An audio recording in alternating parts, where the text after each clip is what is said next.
Namaskar. This is Akhilesh Bhargav. Welcome to Tidbits on Business and Finance with me. India's infrastructure sector is an irony of sorts, with a huge backlog in housing, roads, highways, ports, and also social infrastructure like hospitals, schools, etc. India is rated among the top 5 global markets for the construction and infrastructure industry till 2030. The Prime Minister himself has committed a government investment of about 111 lakh crores or about $1,500 billion in this sector in the coming decade. Just housing in India has a backlog of $1 trillion of investment, with the country needing to construct about 32,000 new houses per day in the next 10 years alone. That's a huge demand and a giant size construction opportunity for the construction companies alone in India, because this business supports many other industries. With such enormous business available in India, the balance sheets of construction companies should be robust and strong. But the irony is that they are not. As compared to this huge demand, this big need, opportunity, and business that this sector offers, the infrastructure construction companies of India are not just small, but they have also been unprofitable and unviable despite the massive industry potential and opportunities. And these opportunities are not new, they have been there for the past many decades. Some of the biggest bad loans and bank defaults in India are rooted in this sector. India offers a domestic multi-trillion-dollar business opportunity in infrastructure construction, but its own domestic and homegrown entities are simply unfit to bite the pie. Looking to the mega opportunities, they are pygmies, fit to be fringe players in this business, in this industry. And why do we say that these entities in India, the leading construction companies in India, are small? As against a business opportunity of $1,500 billion in the public sector alone, as was announced by the Prime Minister himself, if you look at the financials of the top 10 Indian companies involved in the EPC business of civil engineering and construction, you'd realize that they neither have the financial capability, nor the ability, nor the viability to seize the mega opportunities which the infrastructure sector is offering to eligible players. According to us, almost simply for the asking, as long as you are eligible. Let us understand the ground reality here with a bit of a global perspective, and you will then all the more realize why we say that the infrastructure companies in India are relatively small. As against a proposed government investment of $1,500 billion in infrastructure in India, the fact is that none of our top companies have the track record and the financial muscle to bag the big opportunities and contracts on the cards.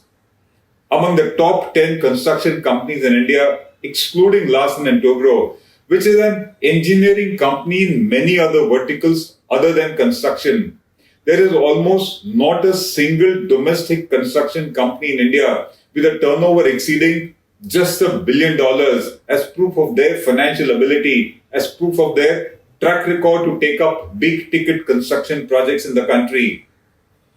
As per the latest available figures, Dilip Bilkon, a large player in the top 10 Indian construction companies, had a turnover of just about $400 million. Sadbhav Engineering's turnover, another top construction company of India, was just about $660 million. Punj Lloyd's revenue was about $750 million. And only Hindustan Construction Company or HCC sales exceeded $1 billion at $1.08 billion. The biggest construction companies of India just do not have the financial muscle and the cash flow management experience to take up the big size infrastructure projects that the sector offers in the coming decade. And so we say that they are small entities. It's a relative term. Let's do a reality check with Japan, etc., to further understand why they are small. Since the Indian economy is expected to exceed that of Japan by 2030, let us compare the turnovers of the top Indian construction companies that we just spoke about with their Japanese counterparts. As compared to these Indian entities, in the EPC infra sector of construction, civil construction, real estate, the Japanese companies are giants that straddle the global markets. While almost no Indian construction entity that we just spoke about has a turnover exceeding $1 billion, the latest reported turnover of the top Japanese construction companies are all in billions of dollars, with the turnover of its top entity, Kajima Corporation, being at $18.1 billion, and that of the smallest entity in the top 5 Japanese construction companies, which is Takenaka Corporation, being at $10.76 billion. And the top Japanese construction companies do not even make it to the top global list, which is monopolized by the Chinese and European entities, particularly led by the Chinese construction major, the China Communications Construction Group Limited, which was formed in 2005 and had a reported turnover of $78 billion last year. The smallest in the top global 10 construction companies is perhaps Strabag, the Austrian construction giant with a recent turnover of $18 billion. And it is such construction giants which are needed and which will be capable of seizing the emerging domestic and global business opportunities in the infrastructure sector in the coming decade, led by the likes of US, which offers a $30 trillion infra opportunity, led by the likes of India, which offers a $13 trillion business in the infra sector in India in the coming decade, and the UK, whose expected potential turnover or business on hand in the infrastructure construction business in the coming decade is about $6 trillion. The question is, why are Indian infrastructure companies so small?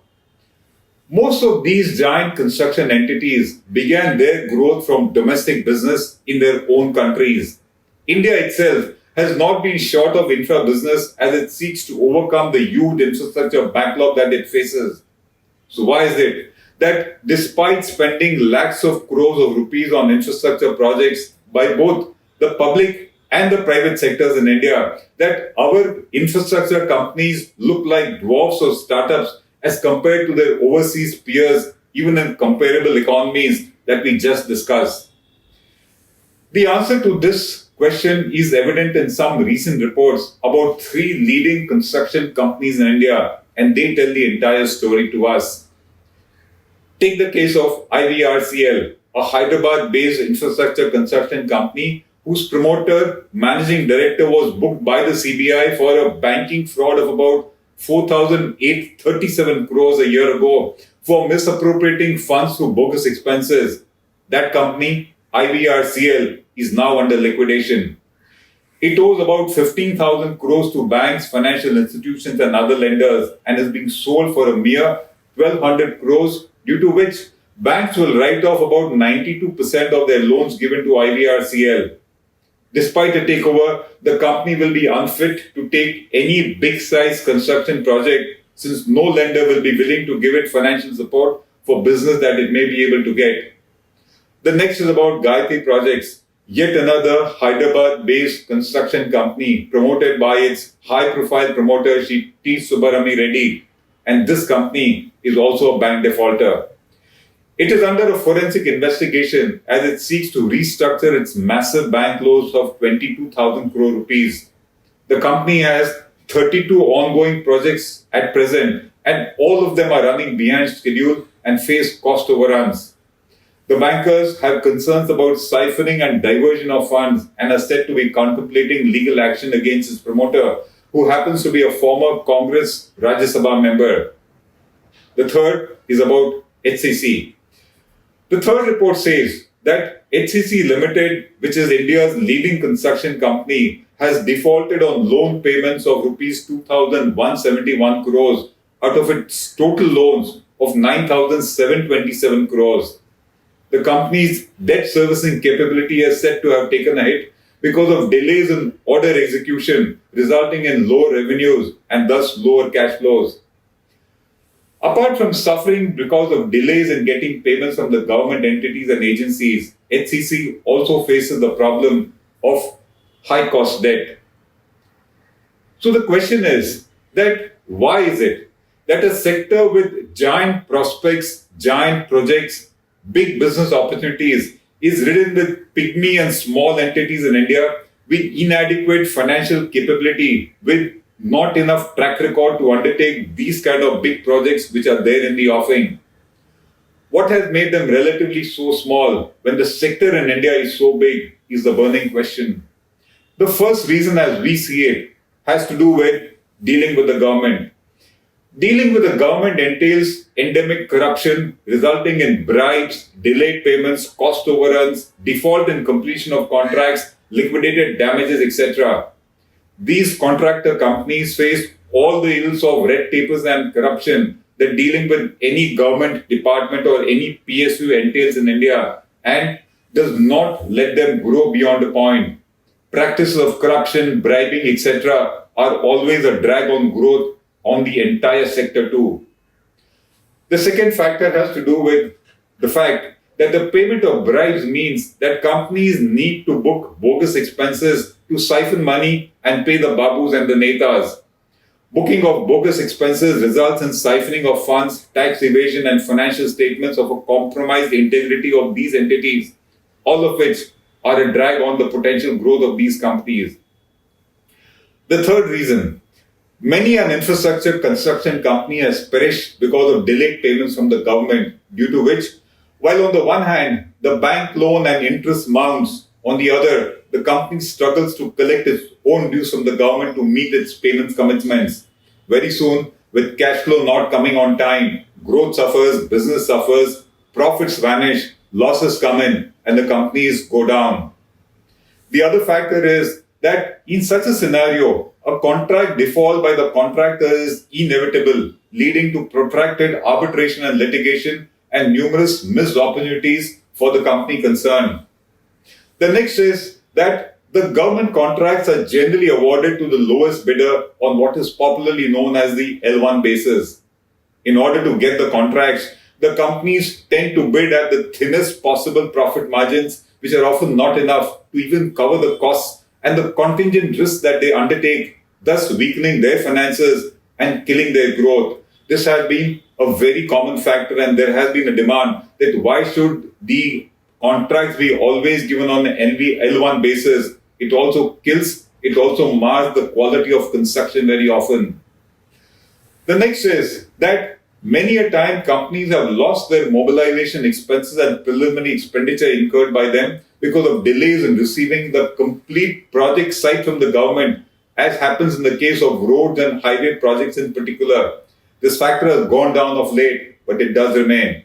And finally, all these factors encourage promoters to siphon money and indulge in poor governance of their companies, thus perpetrating bank frauds, malpractices, and financial frauds. Banks are thus reluctant to lend in such a situation, and foreign players are therefore unwilling to take up projects in India, which explains the plight of the Indian entities. These to us are the reasons which are across the board in the sector and which are endemic, and because of which the sector has been suffering, Indian entities have been puny. To us, this explains the irony that we spoke about. A giant sector with huge business opportunities, but relatively small companies unfit to encash these massive opportunities.